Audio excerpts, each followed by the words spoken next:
Welcome! In front of me I have XIAOMI Amazfit BIP S, and I'm gonna show you how to customize the shortcuts.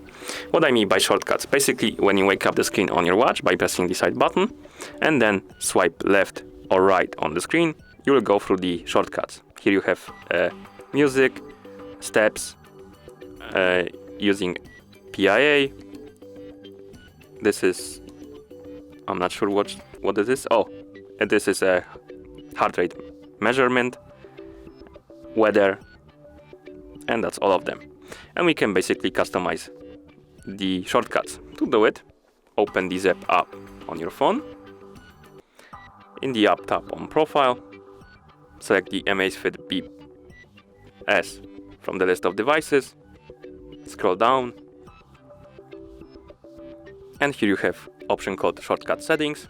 Tap on it, and we can basically, for example, hide the items.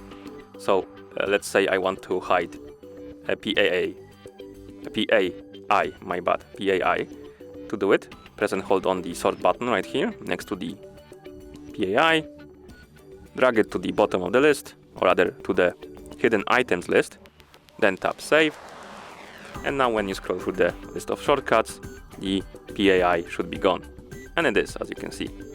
You can also change the order on the list. For example, let's say I want to move heart rate to the first place. To do it, press and hold on the sort button, drag it to the top of the list, then tap save to save the settings. And now when I open the shortcuts, the heart rate is gonna be first. And that's how you customize the shortcuts on this device. Thank you for watching. If you found this video helpful, please consider subscribing to our channel and leaving the like on the video.